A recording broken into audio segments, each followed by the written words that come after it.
am lying in bed, trying to recuperate from my what some people call poisoning. How are you doing today? He's recuperating in bed. Days that started off good, but by about 3 o'clock, I started to feel the need to lie down and wait out the pain. You're still getting about 3 or 4 hours before it kicks in stronger? Yeah. Was it something that has to kind of bleed out of your system or drain out of your system? Well, from what I have been told, it is linked to a pesticide, which normally over the last few years is used to grow corn.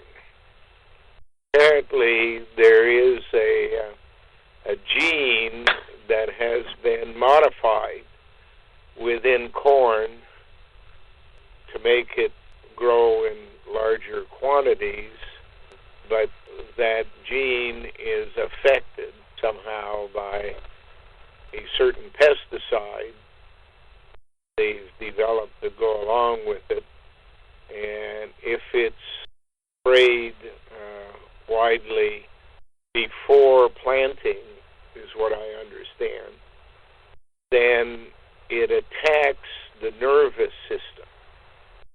Pests included in that pests, the corn, they are present, are bee populations. Have been referring to a situation recently called colony collapse, where bees are dying by the billions. Of course, the chemistry crowd that manufacture this genetic engineered corn care more about their results than anybody else's. So if it affects bees, it doesn't really bother them. Now, how it got into my system is a question which is still to be resolved.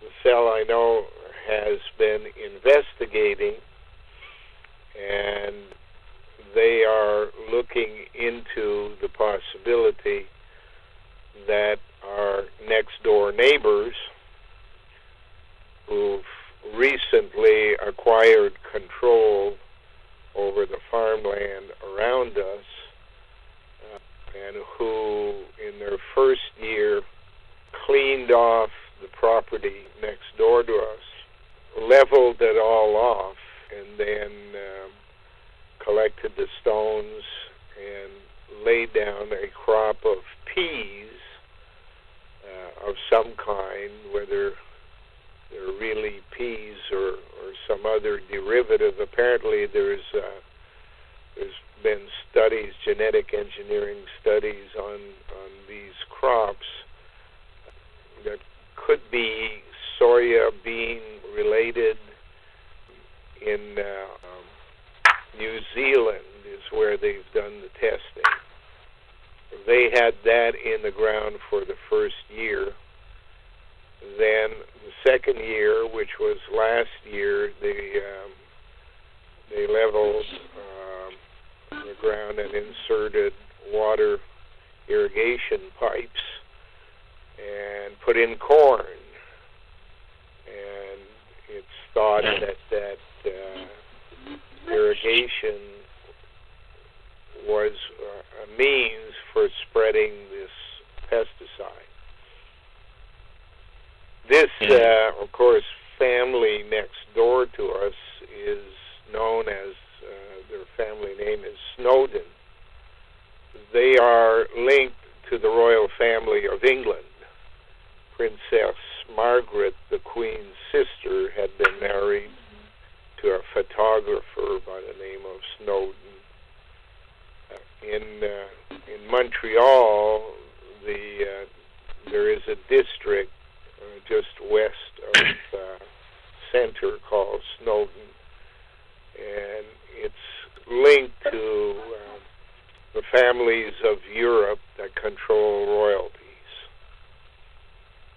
So that may have been reason for an increase in this pesticide being in the neighborhood, plus the fact that if there are trucks going by all the time, this pesticide in them in the spring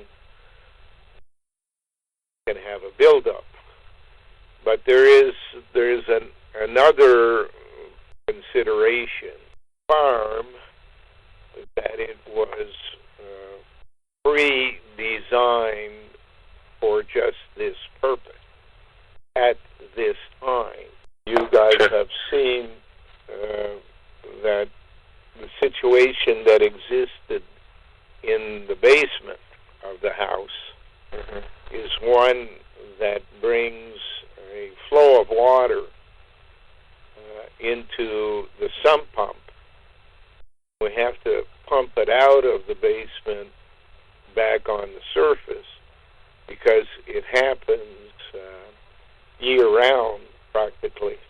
It could be that someone is adding this pesticide as it flows by their place.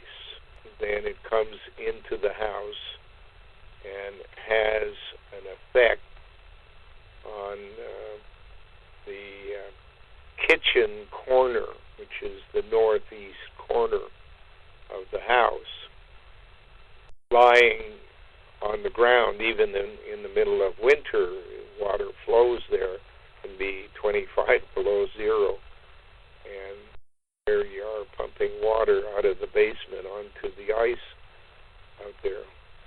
But the layout seems to be such as to affect a narrow band of land, which is between two sets of pine trees, spruce pine trees, leading back from the house all the way to the barn. Since I've been on the property, I've had the occasion on probably 3 or 4 times, apart from this one, having eruptions, what almost seems as a nerve gas that affects nervous system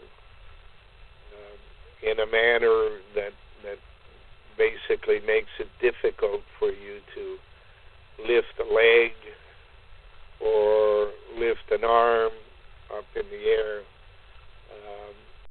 Hands go numb, your wrists hurt, get a band of pain across the biceps, shoulders, neck, lifting. You can have one sore hip one day, and it'd be perfectly well the next day, while the opposite hip has all of a sudden gone crazy on you. Or left wrist stops hurting one day, and the right wrist begins to hurt. So it's jumping around the body from day to day. When we were called, Jennifer and I, to go to Montreal for the refugee hearing, told them that we had animals to take care of here, and it didn't make sense that someone should be asked to go to Montreal when the headquarters of the immigration department is in Ottawa, and Ottawa is basically 50 miles from here, and Montreal is 150 miles or more from here. But they insisted that we go there. And when we went on March the 4th, there was an understanding that it was not the right thing for us to do, to have to go to Montreal. And finally, the judge decided that they needed to hear the bigger story of what Jennifer and I have been talking about, which is goes back before the Ice Age, includes the evolution of trees and memory, and the evolution of memory in human beings since then. And it was suggested by me that that would take approximately 4 sessions of about an hour and a half in order to go through the entire thing, and that I couldn't leave Ontario to go to Quebec 4 days in a row. So they arranged for us to have a meeting in June 17th, 18th, 19th, and 20th, where we would go to the Ottawa office and they would have a video teleconference with Montreal from there. While we were in Montreal, I asked them what they intended to do for Jennifer, because she's in Canada as a refugee because of what they tried to do to her in Ogdensburg. And the judge said he wasn't aware of the details, that he couldn't answer those questions. I'd have to go somewhere else. In the meantime, we found out that all refugees that come to Canada are placed on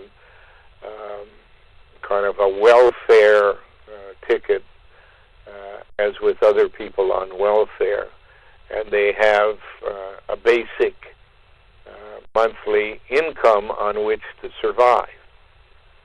She has received nothing. And in trying to identify who's responsible for it, you can't get through to anybody. So we came back to begin the process of waiting out the period from March the 4th to June 17th with no money, which meant, of course, that Jennifer couldn't pay her car insurance. And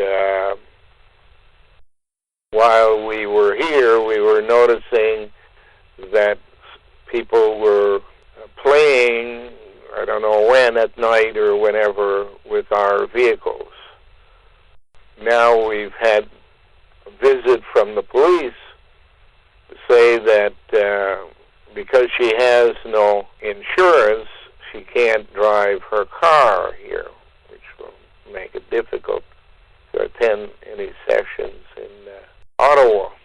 And they seem to have been involved, and I'm talking about from information received from the cell, the Ontario Provincial Police seem to be involved with tampering with our vehicles, tampering along with our neighbors, providing support for unannounced and untold visits to the house and farm, tampering with the laundry equipment and that kind of stuff. And now we have the additional burden of having to deal with this pesticide that is either being sent in through the sump pump or by some other means. And they had the crop of corn there last year, but I don't know what they're planning this year because I haven't seen anything grow there yet. Now, all of this is seemingly part of a bigger plan associated to what we've been talking about, the Lou at the Sioux. When the flood comes, there are basically two floods. There's the water flood that comes and destroys things in its way and turns the plate of the earth into nova. But there is also the other aspect, which is it raises gases out of the ground, and you get what they call a dry flood of gas that will flow from this area towards Ottawa.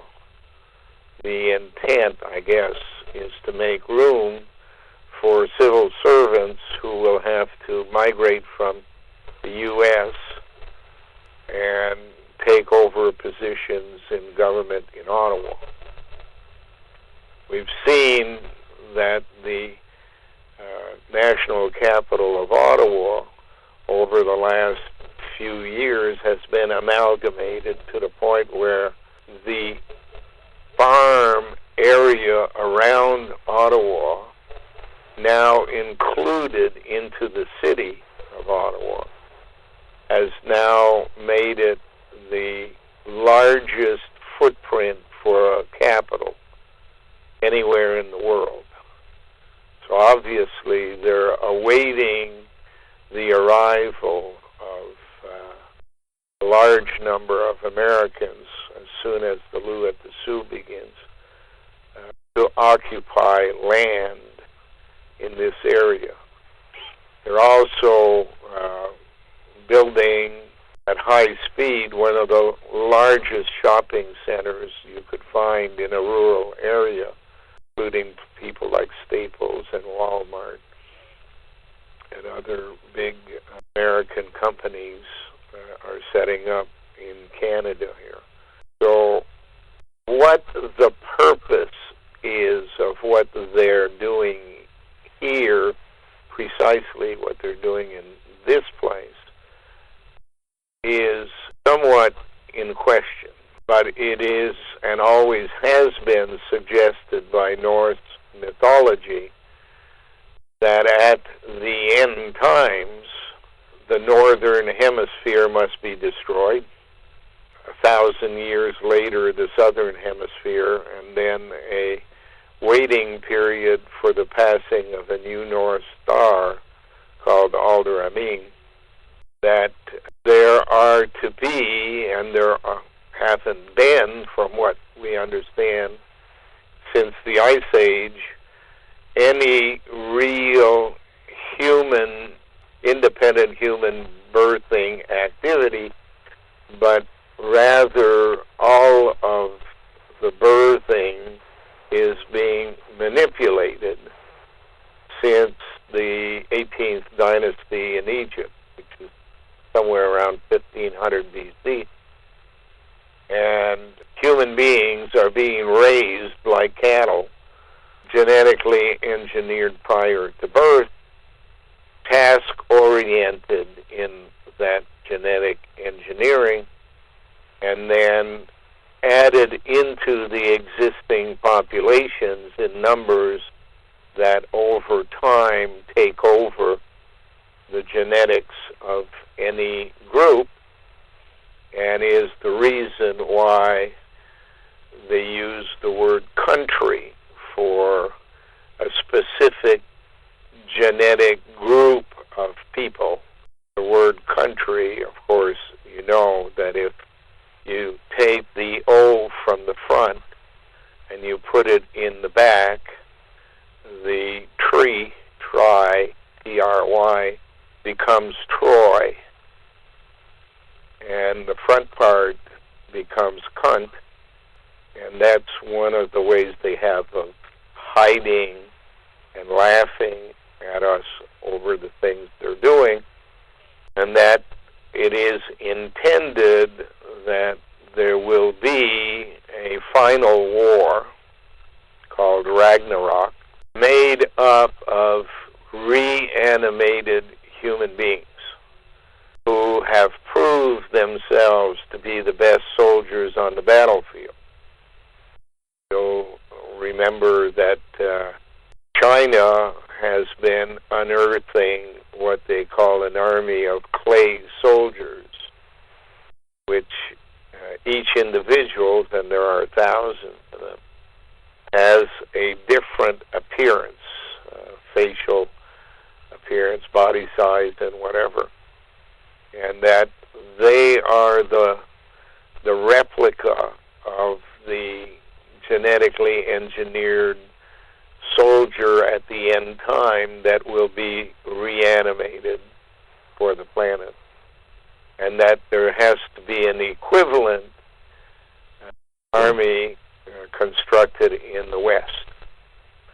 Well, we now know that genetic engineering has been introduced into secret religions based upon ecclesiastic Freemasonry from at least the time of Hatshepsut in the 18th dynasty.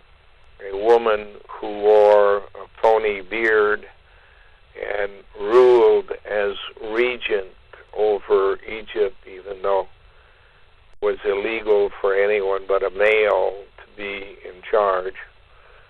And that activity was repeated 100 years later by a male and a female called Ai and Tai, who ran basically the harem for the pharaoh, from which were born Akhenaten, whose name basically is linked to that. The existing priesthood of the day was Amen, and he was Akhenaten, which said that so many changes down the road, they would have the species that they call human modified to their rules and regulations. And Akhenaten's grandparents, of course, were linked to an Egyptian family called Tutmosis. And he basically left Egypt with a formula for genetic engineering human beings under the name of Moses, and brought it to Jordan, from where they waited out the 40 years necessary for people in those days to die off so that nobody would have the knowledge of the connection.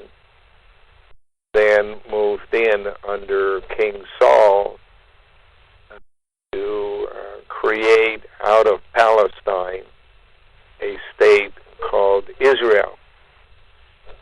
And Israel's name was derived from the wife of the first family that left Media in Iran to go to Palestine to begin a new religion.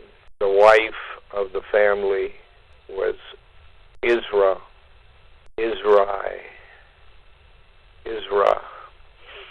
If you add the pronoun le, as you do in French for the, that makes Israel. Snowden family has its origin in Israel as well. So this entire area, I am told, is to be divided into three parts. One place where the soldiers who will fight the war on behalf of the West will be animated. The meeting place in the center, and in the east, as the bodies are produced on the western side by nuns, the soldiers will take their place. If you look at the map and look for an area called Morrisburg in Ontario, just between us and the Quebec border, that's where the war is supposed to take place. Now, if during a war one were to use fact, kill off the two armies, which is basically what they did in the 18th dynasty with Tutankhamun and his brothers Menkaure, who fought each other to the death so that the genetic engineers, Ai and Tai, could in fact take over. Exactly what they did. So we are probably, Jennifer and I, here at this time as guinea pigs. And they are running the scenario past us to see how we act and react. Jennifer also has a case of this nerve agent disease, but because she's been here only a matter of months, and I've been here for years, the intensity is different. Trying to affect our ability to survive or do things that are being asked of us to do. It seems to be the goal behind all of this. And it's heading for a point which I suggest is John the Baptist Day, June 24th. John the Baptist, as you know, was decapitated at the will of the king. Not because he wanted to do it, but because it was a request made from him, made of him by his wife and her daughter. Saint John the Baptist is the patron saint of the province of Quebec. I'm 71 years old now, and I lived on the border of the province of Quebec in Ottawa, and could never understand how come in our region of Ontario the average family size was 3 or 4. But in Quebec, the average family size was 10, 12, 15, 20 children. And I had trouble trying to figure out how a family can exist with that many children, and where did they come from? Because making 20 kids in each family or 15 kids in each family seemed to be an awful burden on a couple. But now that I understand that the children they physically made were only a fraction of that, and the absorption into the family of a number of manufactured children, manufactured by the nuns at the local monastery, would explain what was going on. And that by manufacturing task-oriented children and inserting them into families and providing them an income on which to live would make it something that would interest the parents. Catholic families seem to have repeated that process. Western Canada and down into the United States, Montana, Oregon, into California. So, if you genetically engineer a race by introducing into it a number of people you have task-oriented and manufactured to take it over, these people who come in, of course, pass down their gene pool on a 4-generational basis, which means 80 to 100 years of descendants from these manufactured people. And it's easy enough to spot, since most of these factories were centered around prison colonies, that personality was important to the people who were genetically engineering people. And that if in your prison you had 100 rapists or 100 mass murderers sent from all over the world, as they did in Ogdensburg, New York, and later moved to Australia, it would be fairly simple for the engineers to figure out which gene needed to be input into the individual they were making to replicate its personality. Make it a psychopath, make it a mass murderer or sexual predator. But these are the exceptions, I suggest, to the rule. The majority of the population was basically too smart. I'm not talking about intelligent now. I'm talking about people who can think on their feet rather than obtain the information from a book. And they needed these smart people to develop a space program. But if you're going to make a race, there are too many of them that are not involved directly in making the space program. And they become a problem to the master because they don't basically listen to what they're being ordered to do without prior discussion. So dumbing down is one feature that was applied in search of mediocrity. And a dumbed down, mediocre race makes a great bureaucracy. People who, for personal gain, will follow instructions without question. One doesn't have to look too far outside of New York State, Ontario, and Quebec to come to the conclusion that this was the center activity that led to the creation of a bureaucracy.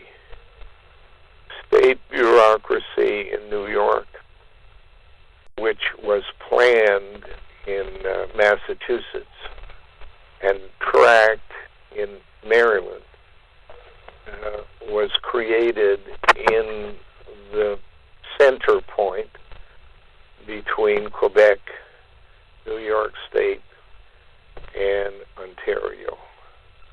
And these are the people who are in charge today. Now, all of this stuff had its origin before the Ice Age. And it all has a very defined process by which it evolved. You know, the eldest trees being as old as 80 million years collect information. They do it in a ring because the tree is basically static and can only record information which goes by it, such as which summer was warm, which winter was really cold, if there was a lot of rain. All of that stuff is recorded in a tree. It takes water from the ground, reanimates the tree, just as if you were reanimating a human being.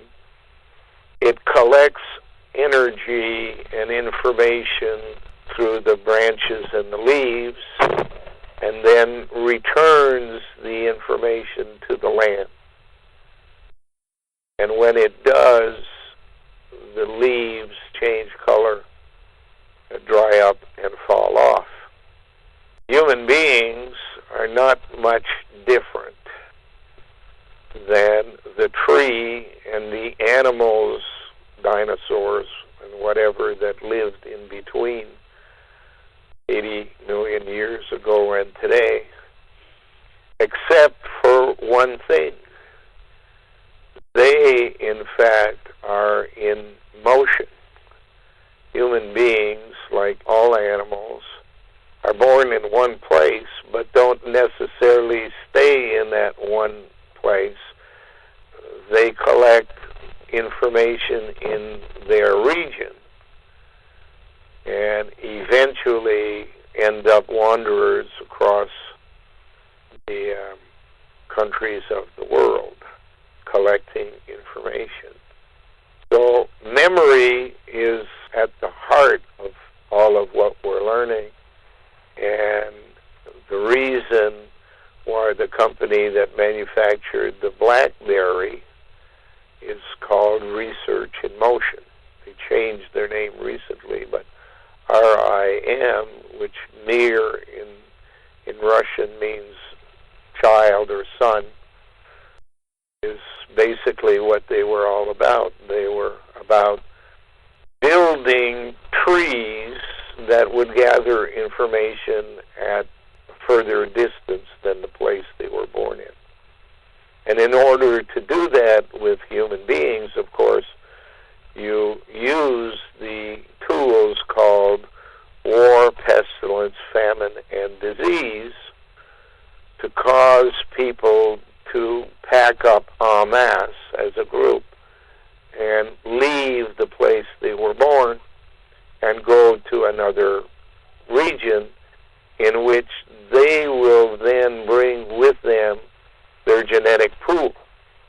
And of course you saw that happening when Arabs went through Africa, collecting black people, putting them on boats and shipping them across to the West, where they would be the slaves of white people.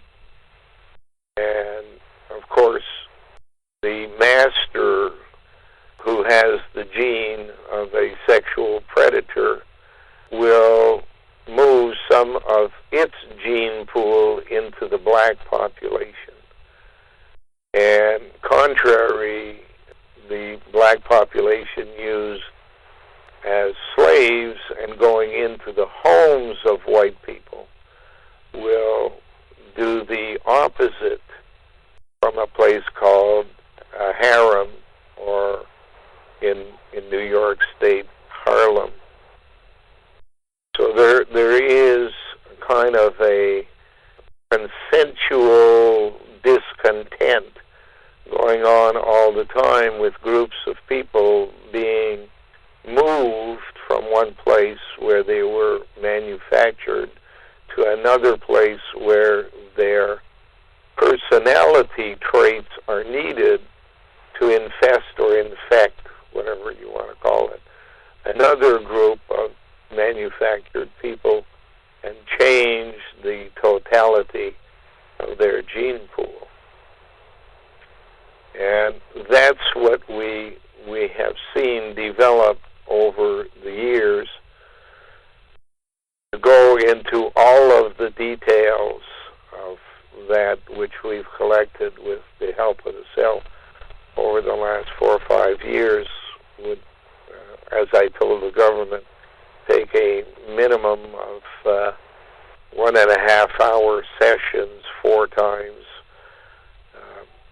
And unless it's recorded, no one will ever remember all of it, because it's been designed that our brain is able to listen to something for about 45 minutes, and then we start losing touch with what is being spoken.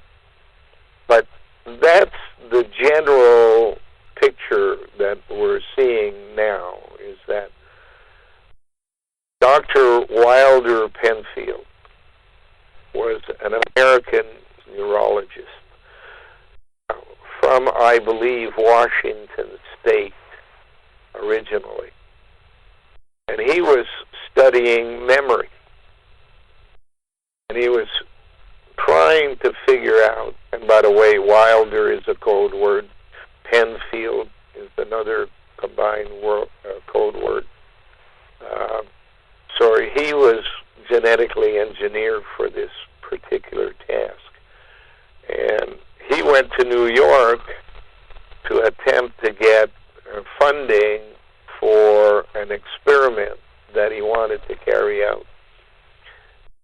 Ended up in giving details about what he wanted to do in a laboratory to study how memory really works, and was denied support by the U.S. government because it was considered to be inhuman or tampering with the laws of creation, and was unable to proceed there, but out stepped the Rockefeller family, and they agreed to support his research, but he would have to move to Montreal to be outside of the border of the United States. And he did so, and at McGill University in Montreal created the Montreal Neurological Institute, from where he proceeded to do his investigations.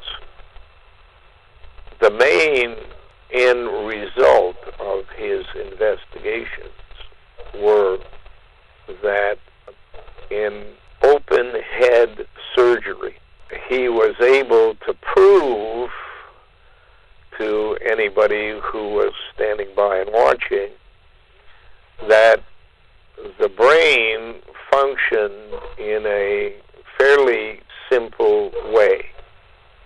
It basically recorded in what is known as the pineal gland, it recorded the information in what appeared to be a frame-by-frame process, gathering up all of the information from the day one was born to the day one died.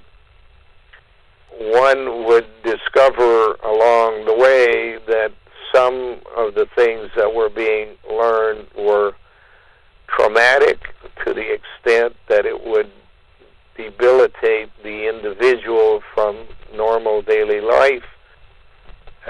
And when that occurred, a compartment was opened up. That memory was moved to the compartment, and it was shipped into the subconscious. But that in opening up the brain to his manipulations, he was able to demonstrate that you could, in fact, turn memory back, or as one would see on a tape deck, fast forward or at slow speed, minute by minute, and wherever he stopped, the individual on the operating table would not only recount an event that had occurred, but would relive it. It would be more like a videotape, an audio tape combined of the event, than just a memory of the event. And he could basically move it back, and if there was a gap, know that that could be retrieved from the subconscious. All of this being done by the in-between brain, which sits someplace above the spinal column and below the brain itself, and could in fact play with the individual by tapping on the brain to move the story backwards or forwards in its memory. One of the things he also discovered was that the brain did not keep its entire memory in one place, physically speaking. That if a person was injured and a part of the brain was destroyed, the memories were lost. However, over time that followed the injury, that memory was regained into a different portion of the brain, which suggested to him that there was a storage place outside the head where information was being backed up, much like a computer uses a hard drive and then a flash drive or whatever to make information that was primarily in the brain portable should something happen to the hard drive. So memory, after all, the computer is designed on human beings, and it's from these lessons on the human body that people built computers. So with all of that information provided to him, he concluded that the backup were the memories on human beings, and the glands located within the region of the memories. And of course, the word mammary is made up of two parts. Mam, most ancient matron, so the original clan mothers of Africa. And memory is basically where the information is stored. And as soon as the brain is no longer ill, even though a part of it has been destroyed, there is a call-up and a downloading or uploading to the brain from the memory in the memory. That basically, making a long story short, is what he concluded was how human beings worked. And he got, from the scientific community, clash of opinions, which basically suggested that his patients, the human beings he had on a slab in front of him during these open-head operations, may not be telling the truth, that they may be inventing stories as they go along, that he had no way of confirming that what they were saying had actually occurred, and concluded that the only way around that situation would be to genetically engineer with certain talents, art, both dance and on paper, and lifestyle, social engineering, would have to be orchestrated in a trial model from beginning to end. And that would mean you would have to manufacture a baby in a nunnery, hand that baby to a known family, have that baby involved in ritualistic stress on very specific occasions during its entire lifetime. In other words, as a baby, the parents must, on a very specific day, very specific date, abuse that child, physically and or sexually. That as life proceeded, that abuse would be transferred to babysitters, and later on to teachers, and from teachers to friends, and from friends to kidnappers, from kidnappers to the medical profession, doctors, psychiatrists, therapists, and that's why they call them therapists, the rapists. And under each circumstances, records would be kept, detailed records would be kept. Our belief is that in 1955, just following his retirement, Dr. Wilder Penfield started tracking a child. The parents were being paid a fee, and the parents were told where to live.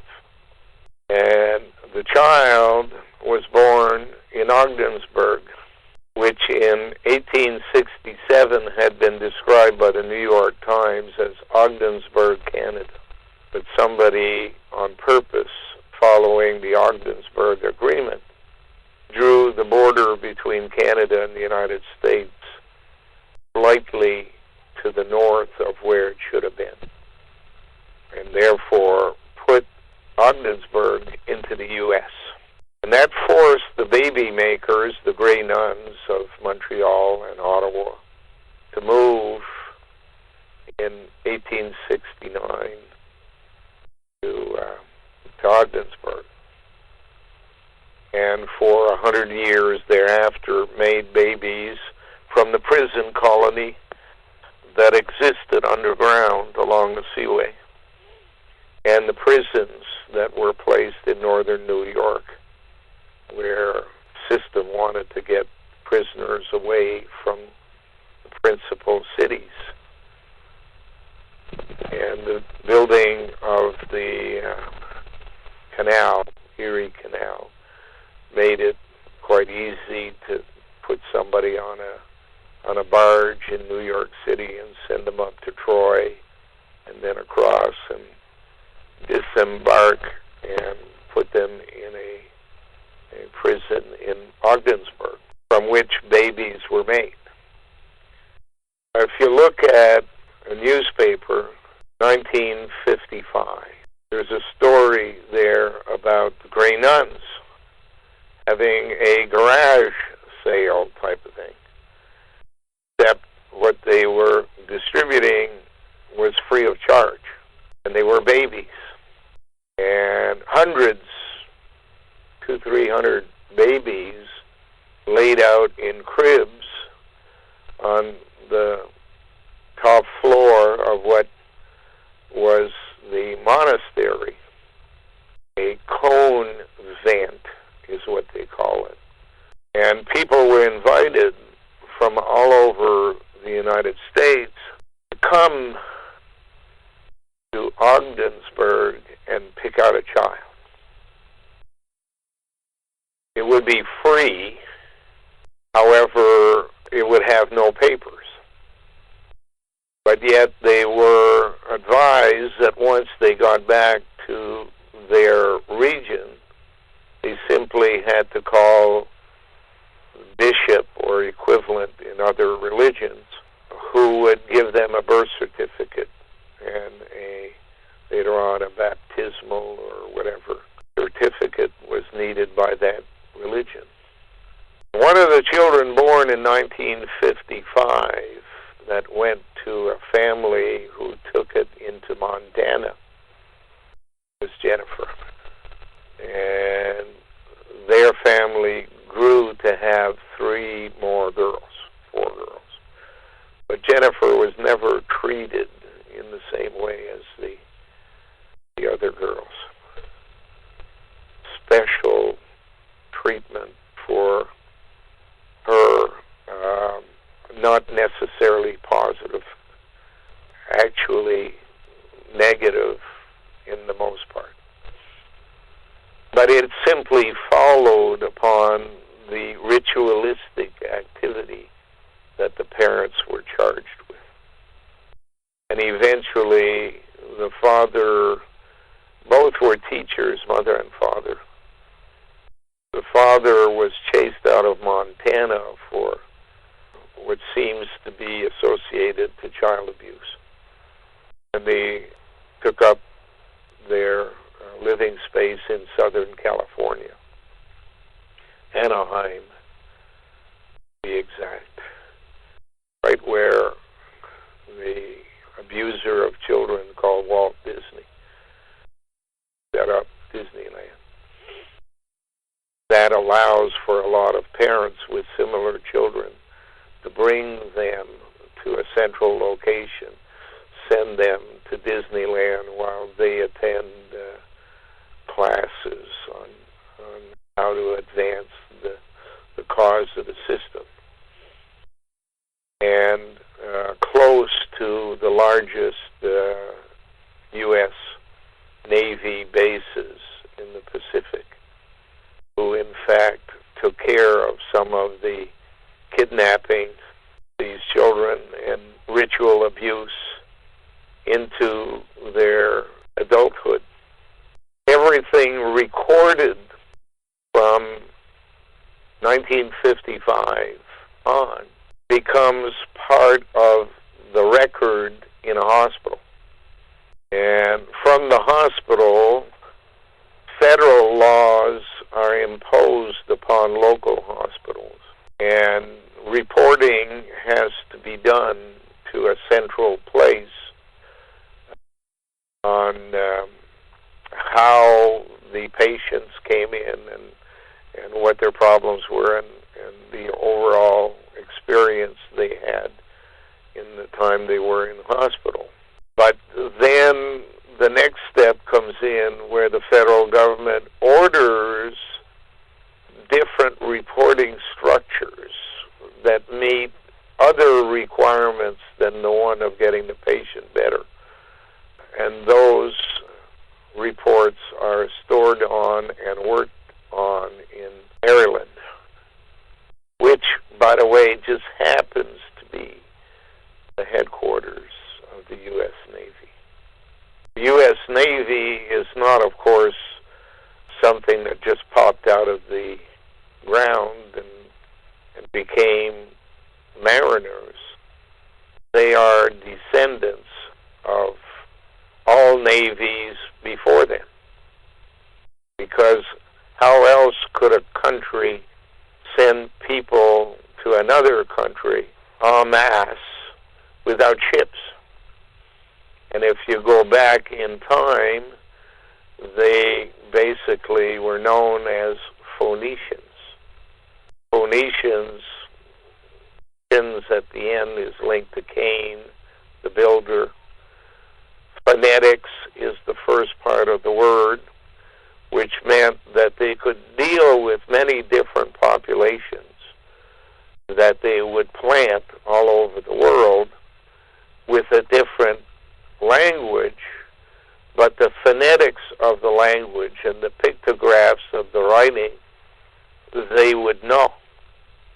And every time you see a picture of someone arriving from Spain or Portugal to a new country, the guy standing next to him is a priest. And he would decipher what the people who were already there knew and teach languages to the people they were bringing, who would be inserted into the gene pool.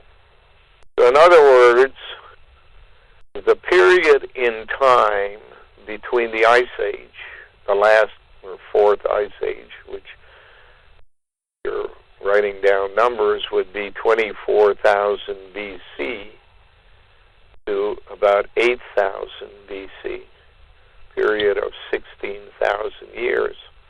That's the marker between the original people who were first evolved through creation from the trees, the plants, the other animals, by the combination of genetic material sent to Earth from outside the solar system by the arrival of comets.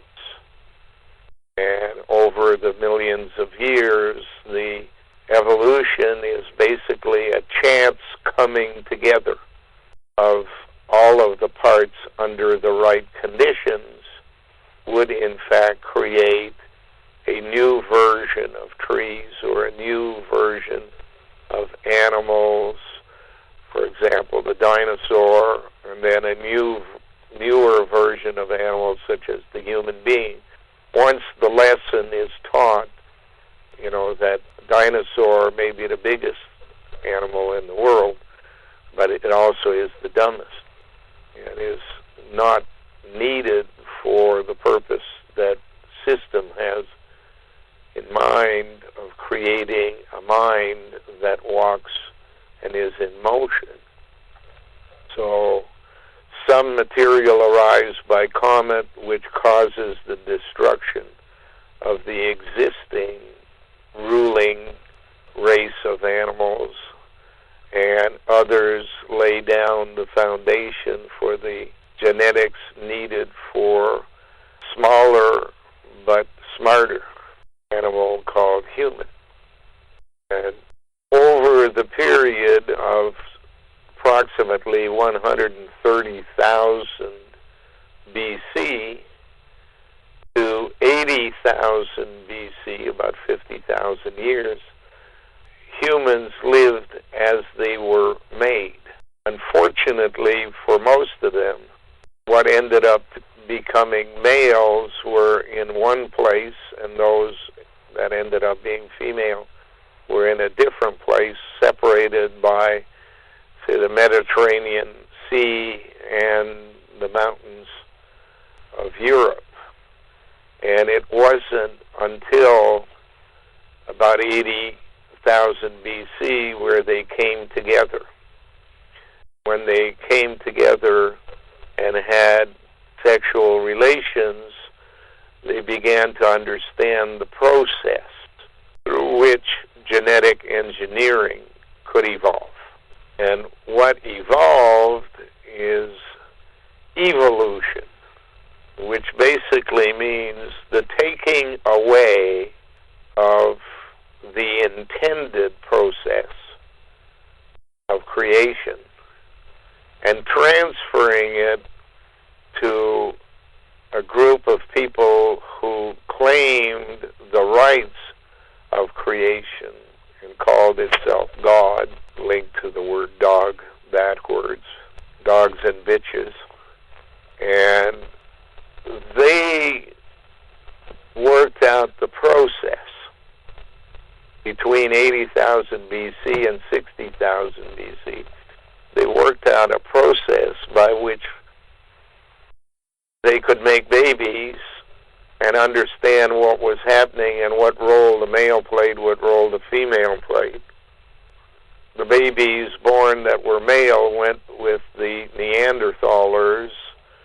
The babies born that were female went with the women who were later called Amazons from North Africa. And until they fought, they were learning. But as they learned and developed archives, one group and then the other felt that they were the principal partner in the deal, and they didn't need the other one's assistance if they, in fact, decided to genetically engineer their own. So the males basically sacrificed females to steal their eggs, while the females gathered sperm from the males and put it in some kind of lab, and each one had some of each of the other and went back to doing their own thing for a period of a couple of thousand years. At one stage of the game, the male side of things, Neanderthalers, lost a large number of people in a landslide of snow called an avalanche. And in an avalanche, there's kind of instant death by instant freezing. If you remember some of the things we talked about before, if a person or an animal dies in other than freezing conditions, the spot on the ground where they died will change colors. The place you bury them will also change colors. So there seems to be a kind of a two-step process, three-step really, because first there's death. Second is immediate loss of life energy that is absorbed by the grass around it and changes its color. And later, as the whole body has been consumed, a final loss of life energy usually will change the color of the grass at the place the body was buried. So there appears to be a three-step process in birthing. One, you need an egg, real egg from a real woman, or genetically engineered, which means basically you open it up, take out what's in it, and put in what you want instead. The next thing is the fertilization of that egg. And the third thing is the addition of life force in a step-by-step process, which with human beings takes 9 months, developing a fetus from beginning to end. And that can only be done, they were to discover, if the fertilized egg was in a sac containing a liquid which resembles water, amniotic fluid, which just basically means water that's had additions to it. And the lesson was taught to the Neanderthaler when they would retrieve some of the people who had died in the avalanche and put them in a place to melt them down and find out that he basically died again. And that was the end of it. Somebody had the idea that you had to slow down the thawing process, and they put them in a room where they could control the temperature and drop it slowly, and found out that there wasn't much difference from doing it quickly if it was done in a room. And it was suggested then that maybe a vase of some kind, transparent vase that they could look at, fill with water, seawater, would in fact bring this to life. By the way, salt in any recipe has not only the ability to give you a salty taste, but sodium enhances the flavor of everything else that's been put in the recipe. So, in all, they made a solution using the sap of trees that bore fruit as a basis instead of straight seawater. Mix the two of them together and watch the meltdown of the original person, and then pulled him out, seeing the bubbling or whatever effect, change in color of the liquid, and then put the fertilized egg in there and saw how it interacted with the egg and caused a new birth. There is a suggestion that at one stage of the game, the egg could be, the fetus could be taken out and inserted into an animal to be carried to term. The animal suggested is a sea cow, manatee, that kind of animal, whale, which is linked to the word male. In any event, they found out that you can, in fact, reanimate the DNA of one person from the egg and the sperm if it's properly done in a laboratory. And that was the lesson learned in the 18th dynasty, which was given to them from the people who had developed prior to the Ice Age. So the reason for the period in time we're in, which is 8,000 BC forward to about 8,000 AD, is basically a laboratory.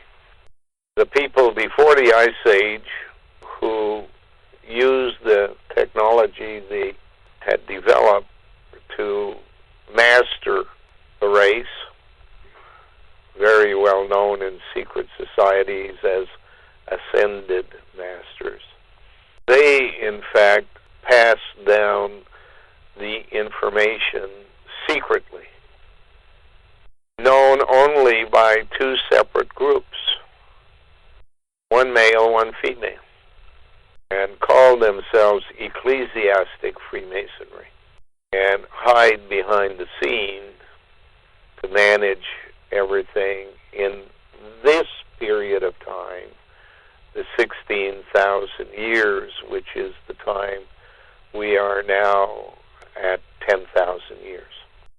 Akhenaten 10. So now we've done what we were sent to do. We grew from a few 100,000 people, genetically assisted, to 7 billion people. We know by the writings of the writers of the 1500s, when the Bible was written and the New Atlantis was written, that they consider the period of time 4000 BC to 2000 AD to be known as the College of 6 Days, one day being 1,000 years.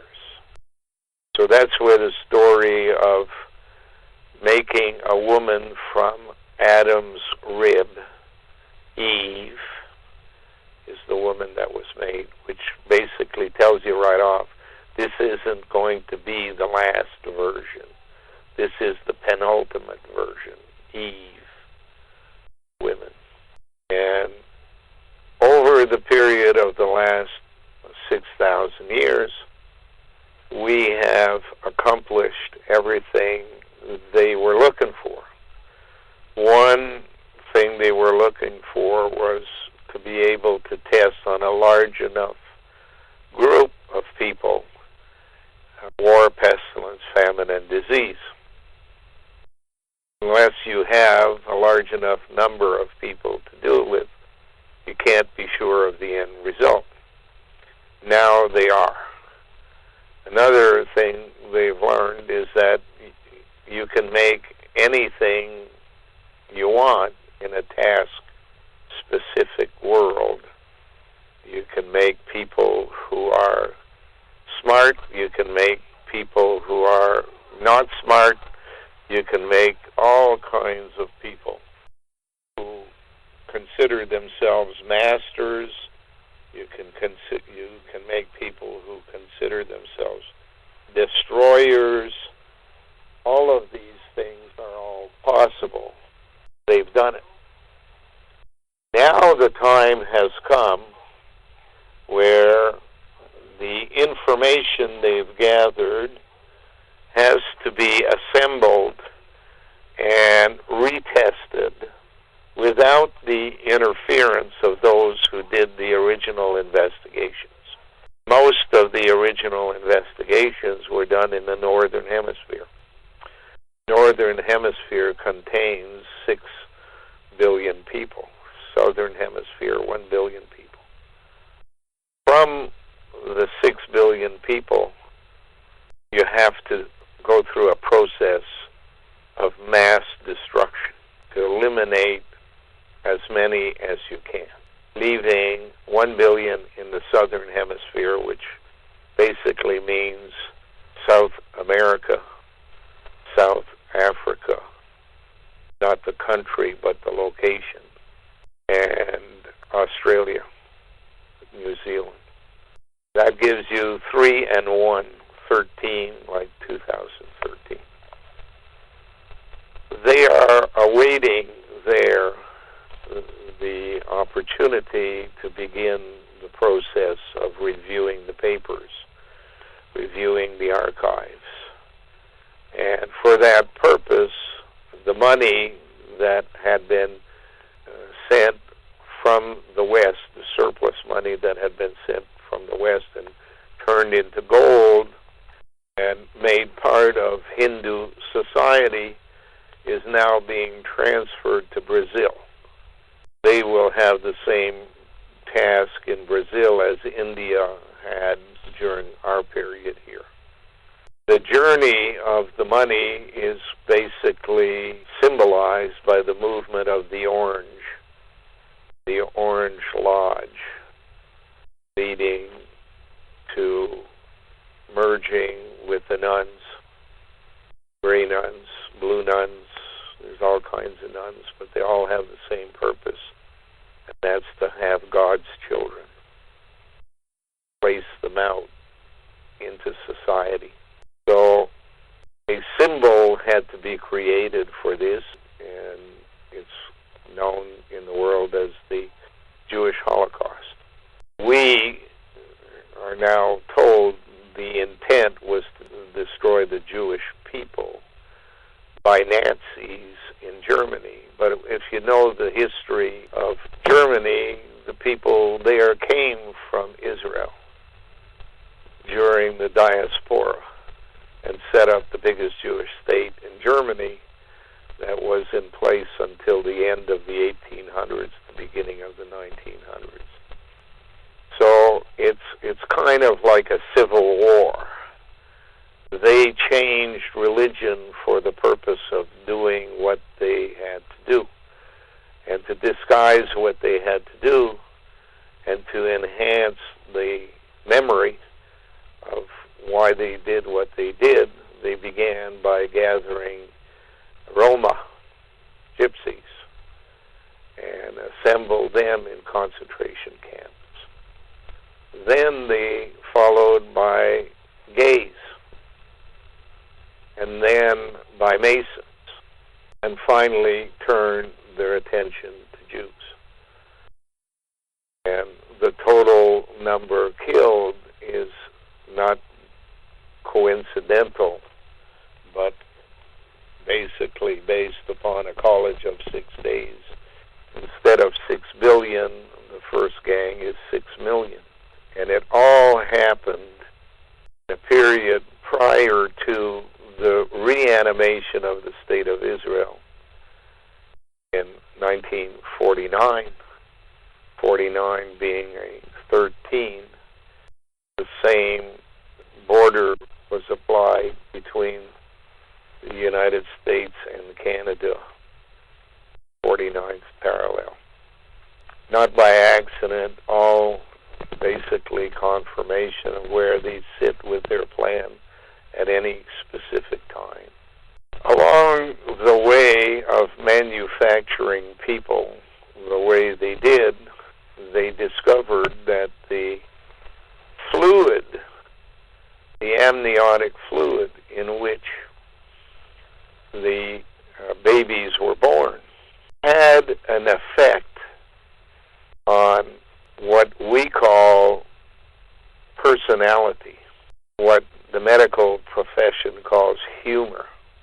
And it was by trial and error that they tested different fruit trees as a mixture that could be added during the genetic engineering of the fetus. Went through the process of palm trees, coconut, for example, and into fig trees and plum trees. And orange seems to be a very helpful fruit to use, so it basically was sent from India to China, back to India, and then distributed step by step all over the world. And the latest one to receive from Japan, the orange, after it has traveled all across Europe and North Africa to America and across to Japan, is now in Brazil. Brazil is the largest distributor of oranges in the world. However, they did find by accident while they were in Montreal, Canada, that there was something in the water coming from the St. Lawrence that seemed to be better than fruit juice. In other words, when you make a fruit, you lose some of the quality of the sap. And therefore, what they had discovered 2,000 years before was that there was a tree in Canada, mostly in Quebec and Ontario, some in the northern United States, but mostly in Quebec and Ontario, that in fact made no fruit in the common sense of a peach. Or the latest one they had been using was the apple, and that's where the story of Johnny Appleseed bringing apple seeds to create an orchard and a Bible to read, and the two of them together will tell you what your true mission in life is, and that's to make babies for God who follow the instructions set into their DNA. But that the maple tree, which is a kind of a version of the apple tree, but more female than male. The word apple, of course, starts with APP, which is from the word pap. Everybody knows what a pap smear is and what it's all about. In the original sense of the word pap was the breast, because the breast feeds, it nurtures, and that's why the name Pope at the Vatican is the English version of the French word pap, which comes from Latin. So the mother seed, as opposed to the father seed, is more likely to be closer to what they are looking for. They call Ogdensburg the Maple City. They also have drawn through the layout of their streets a fish, a salmon, as part of their map. So there's a context there of salmon going home to spawn. They turn red and die. Maple goes home to create leaves and move sugar. That's why they call them sugar maples. And then at the end of the season, out drops the sap, and the leaves turn red where there's been the most sugar, and fall off the tree and wait for another season. Spring, of course, those who make maple syrup will gather up the sap as it's rising on those nights that are very cold at night but sunny in the morning, causes the sap to rise, and they kind of hijack a portion of it and then filter it. The filtering of sap, it takes a lot of sap, about 1,000 gallons of sap to make 1 gallon of syrup, which makes it kind of strange as to why people would go to that much trouble. In any event, they do, and much of what is made in the way of maple syrup, the high-quality stuff, is put into warehouses, and for whatever reason, not much of it gets on the market. Only the darker stuff that has more bark taste ends up on the market for sale. Recently, there's been a hijacking. Somebody broke in and stole thousands of tons of maple syrup from a warehouse in Quebec. And you don't know where it's going, but I can probably vouch that it's in some genetic engineering lab someplace. In any event, we go through that stuff every year. If you go back in time, there is a time where a group of people in ancient times before the Ice Age were known as the Golden Hordes. Those are basically people who came from the Himalayas, set up in the Caucasus Mountains, had a group of descendants which are known as Caucasians. These first batch of Caucasians were white, blonde hair, and moved into Northern Europe, Scandinavia, Finland, and Russia, mostly. Finland is the only country that has kind of kept immigrants from migrating there. That's why they call them Finnish. Therefore, they have a very distinctive genome linked to Caucasians. But if you study the Finns, you'll find out that there are two versions of Caucasians. Second version had to be created because the first version was too linked to Asia, and they wanted a milder version for what they wanted to do in America. That's linked to the maple. Since it's linked to the maple, that Ontario, Quebec sit along the edges of the St. Lawrence River and the Great Lakes, and stuff normally pours down rather than up.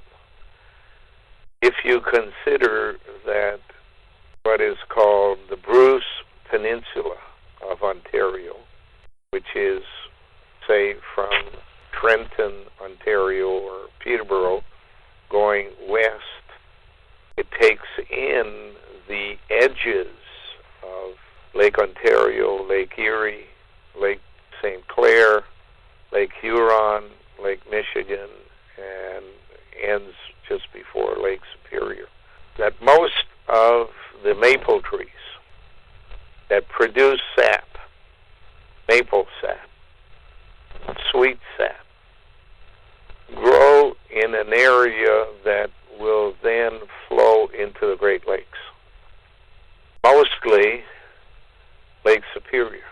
And since the Great Lakes are laid out something like a check mark, like the Nike, even though they appear on a map to be going south and then north, it's always going down towards the sea. It wouldn't flow that way. But the version up to Montreal and even Ogdensburg of the flow of the water there is basically two-directional. Middle is flowing south towards the Atlantic Ocean, so it looks north on the map. Seawater is flowing along the coast. The two get mixed together, basically giving you a premium quality of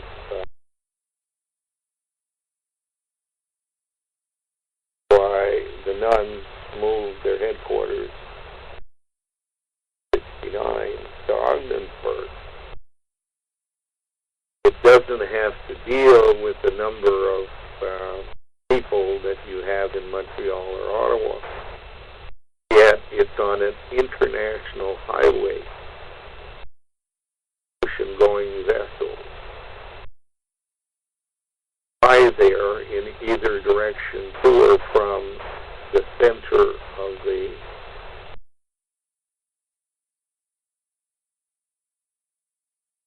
ocean. To bring in prisoners from all over the world to their prison colony in Ogdensburg.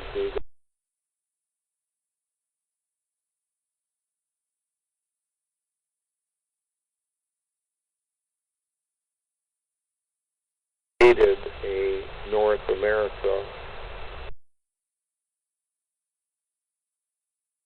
very intelligent people. On the other hand, very dumb people, same body.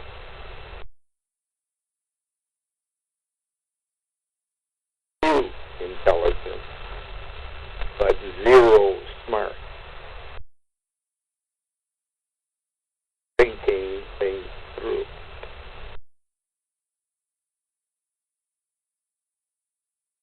Right now, they're done. Everyone. Don't need anybody to develop space program. 2 satellites in the Oort cloud,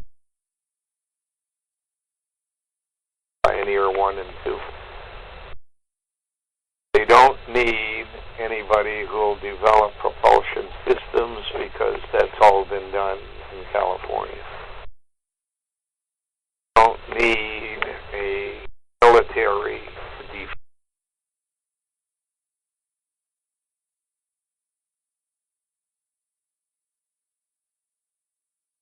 What is a small bureaucracy?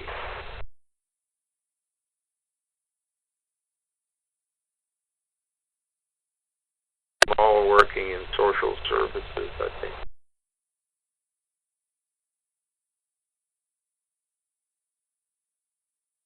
Pretty dumb people who will ask people to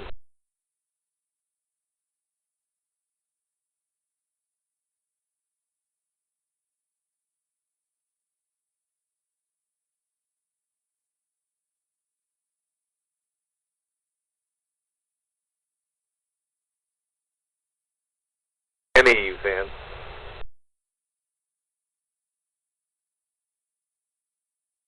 They are now 2013. They had a plan to begin the destruction in 2000.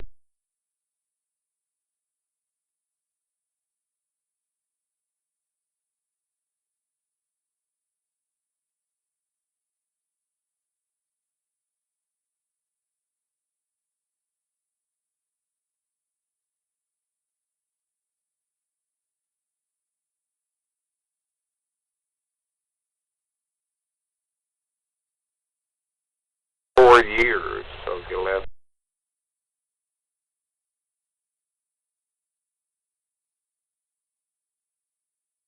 According to the cell, the process of destruction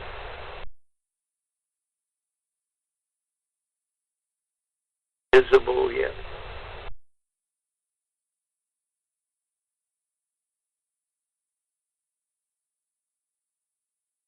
Not the least of which was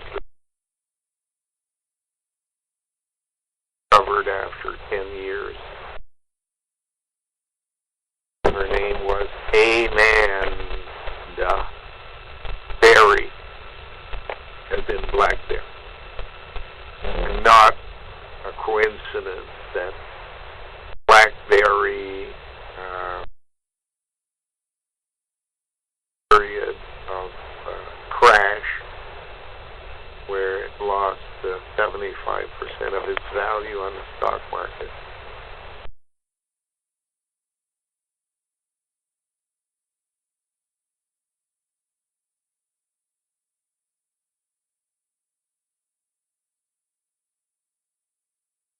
We are at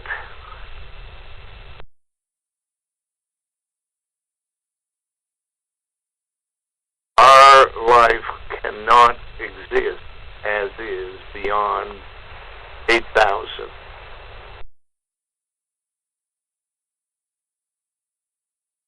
Most of the work of the destruction must be done. 5,000, maybe. Therefore, the destruction of the 6 billion in the northern hemisphere must be underway. It's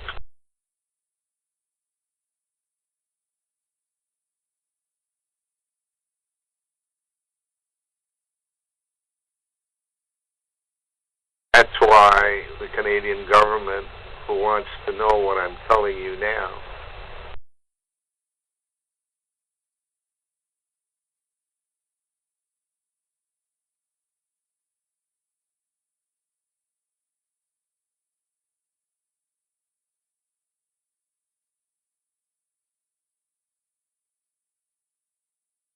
At the end of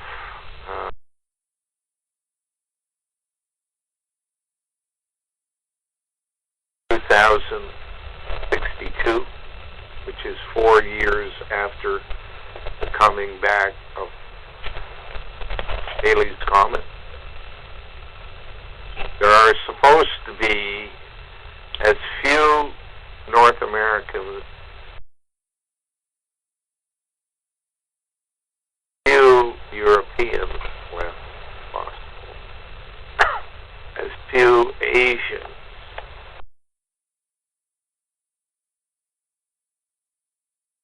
All group of people is to be assembled in a space between the 8th degree parallel north and 8th degree parallel south that will form a barrier between dawn from the north and what is in process in Southern Hemisphere, working on the archives for another 1,000 years. 3,000 to 8,000.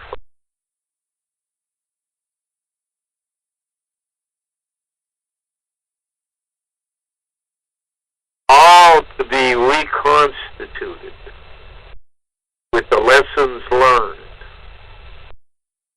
during the period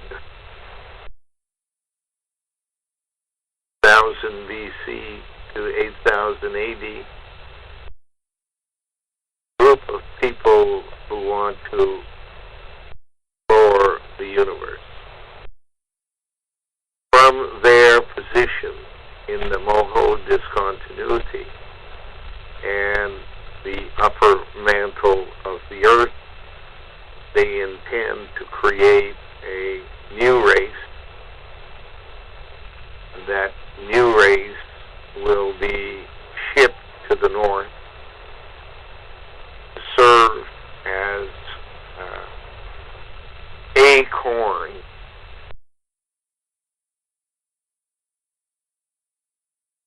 one per ship.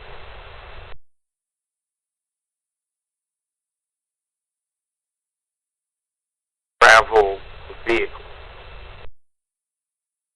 We had here, which born, which were a lot of people who were all the same in Asia, working down the principle of the P to a P for one, which is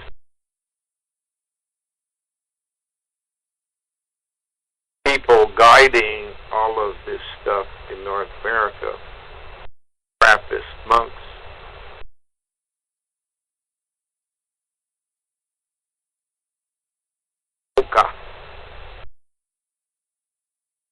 It's the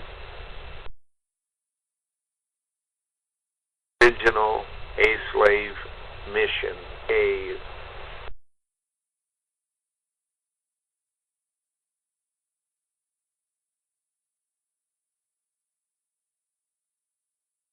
belief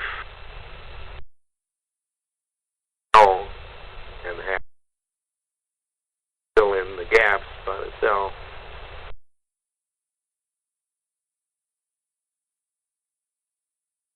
Because creation move a group of people out of this universe, serving people.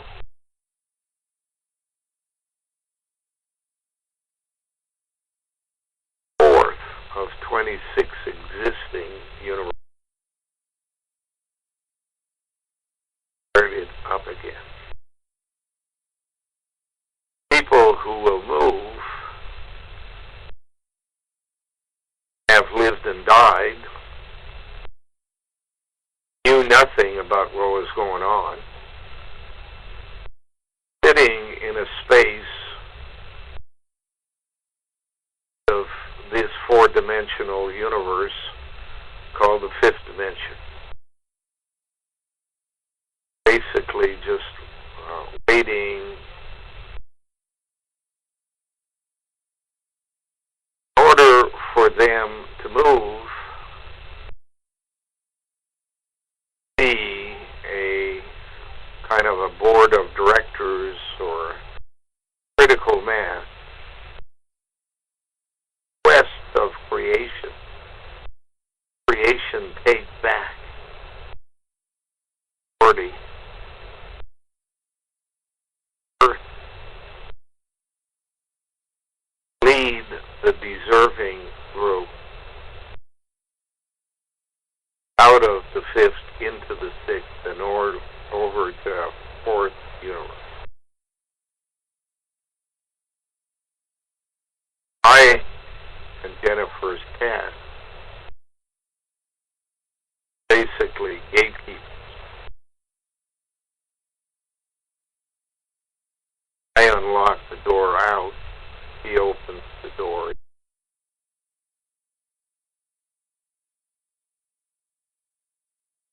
Think tank 13.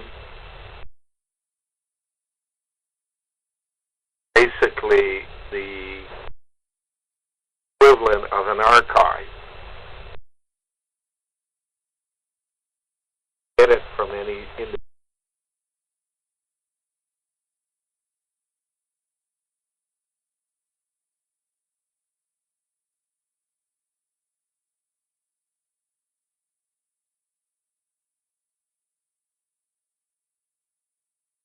Down.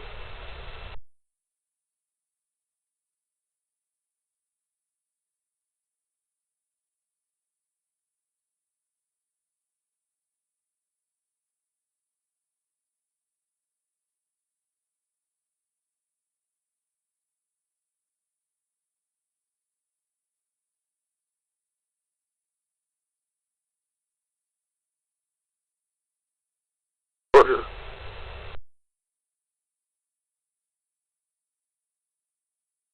Will choose who those 13 other people who have in fact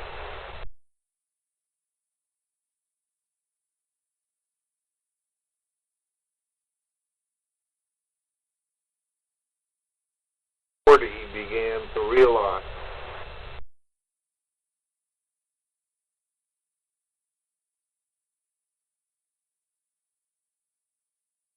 they will be given a chance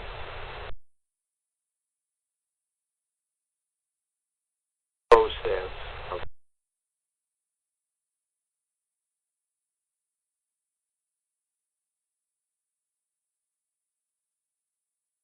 participating in the equivalent of the self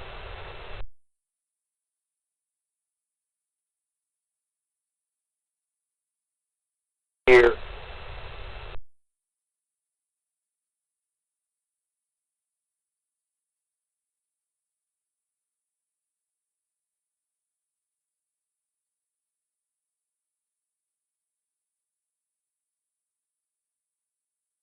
Worst offenders of all, purer than when they appear for trial.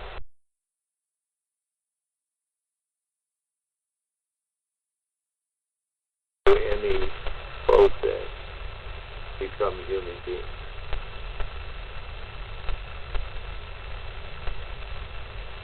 That's a little bit like the concept, I guess, of karma. One of my big questions was always, what was it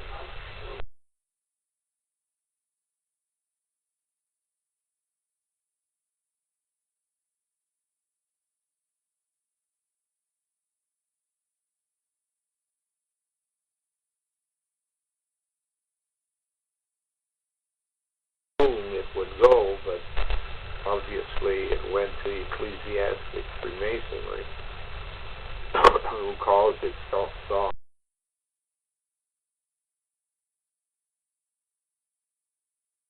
From the information I've received lately, appears not to have been done by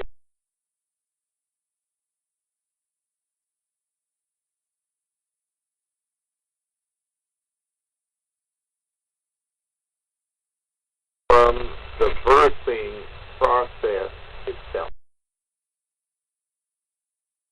Birthing process, the great pain, would have been a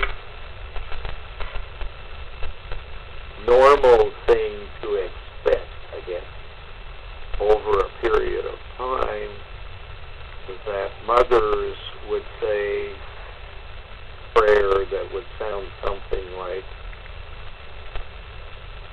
creation, I really appreciate the opportunity of having children, but is it necessary that we go through such awful pain in order to bring forth life? Could it not be that critical mass was achieved of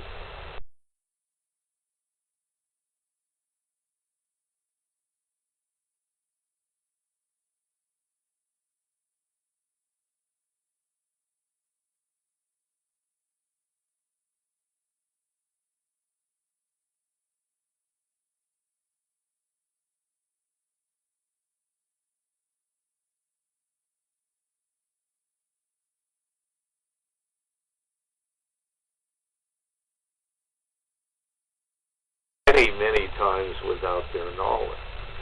They were passed out. Children made, the monastery could be handed over,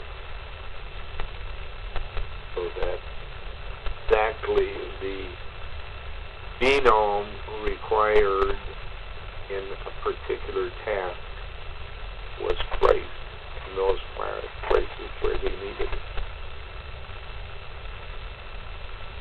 Now we have understood that if you ask for things that are to make your life easier, and those things are awarded to you out of the sequence creation had intended they be done, you are prone to a process called unintended consequence. And throws the timing belt off and brings forth pain in many more ways than the one pain you have.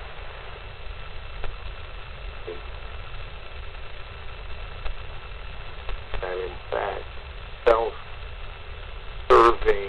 things usually end up costing you more pain.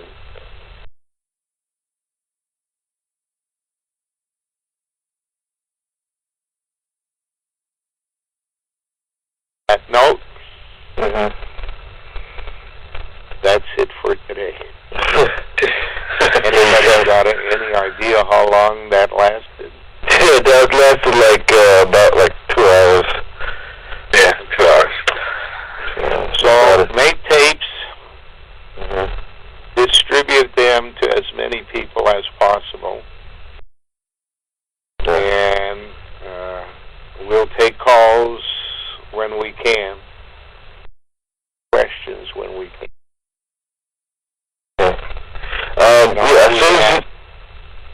In return is that the animals that we are raising, the chickens, the cats, the goats, who teach us the lessons we learn and the property we stand on, farm and the trees need support. I can do that. We don't need any support personally. We leave that to creation. But the inanimate, the animated life on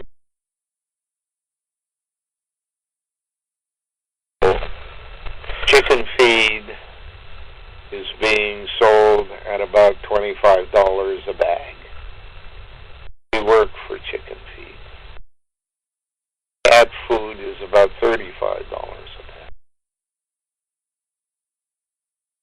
bag. Plus they eat chickens. Goats eat hay. For us to be able to feed them without buying any hay, we have to build fences.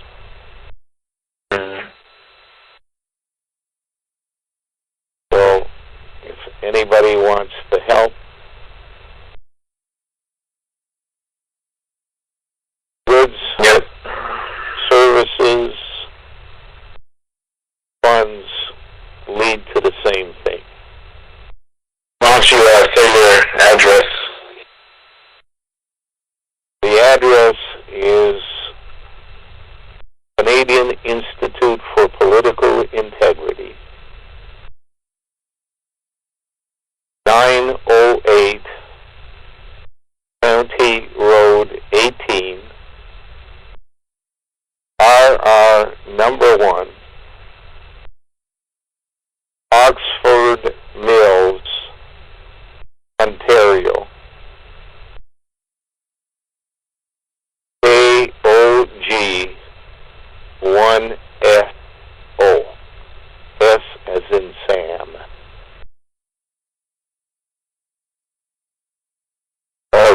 Can you put in Jenny's PayPal account? Do you know? We have no access to the internet. Jennifer has had her car taken off the road by the police here and the insurance industry. So, as it stands now, the way to do it is either a check that'll be deposited and takes a month to cash, or post office international money order. Or if you want, bring over a bag of feed. I have the number, a bale of hay. The number to the feed store is, I guess your country code is 1, and then 613-258-1567. You just order. You know it better than I do. Yeah. I go and pick it up, you call up. And by calling the feed store, you can put funds on the feed account using your credit card. Yeah. So you want a bag for Glenn in the farm. They know you by name. So yeah, they know me by name. Glenn and Jennifer. Yeah. I shall leave you now